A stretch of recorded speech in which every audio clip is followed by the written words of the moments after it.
Tahun 2004, ada satu film keren, yaitu The Butterfly Effect. Tentu banyak dari kalian pernah menontonnya. Film tentang seseorang yang tiba-tiba punya kesaktian bisa kembali ke masa lalunya dengan hanya membaca buku diarinya. Otomatis, dia bisa mengingat kembali kejadian-kejadian masa lalu yang pernah hilang dari ingatannya.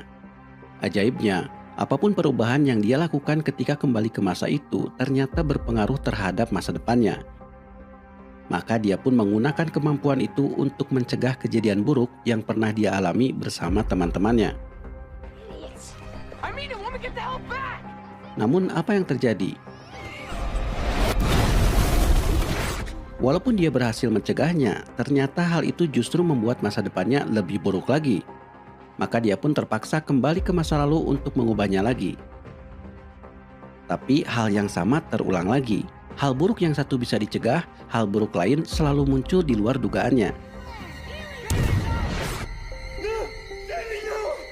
Nah, film ini punya satu pesan menarik, yaitu bahwa sekalipun kalian bisa pergi ke masa lalu mengubahnya, hal itu tidak membuat kalian bisa mengetahui masa depan. Karena sekecil apapun kalian mengubah sesuatu, hal itu akan memicu kejadian besar yang tidak bisa kalian prediksi.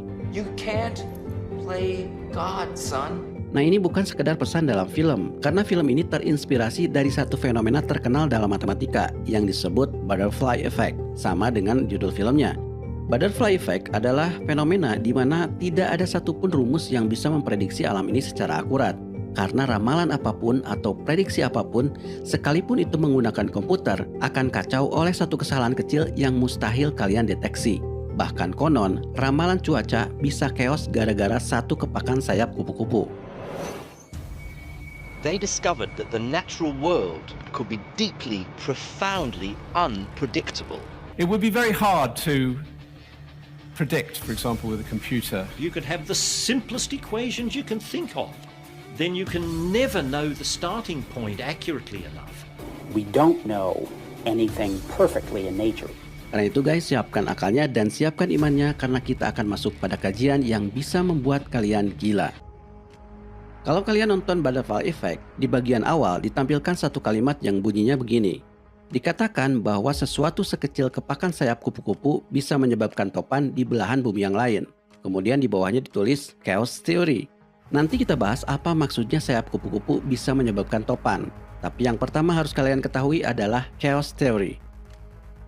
Chaos berasal dari bahasa Yunani yang artinya kekosongan.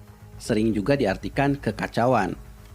Konon dalam mitologi Yunani, alam semesta ini berawal dari chaos.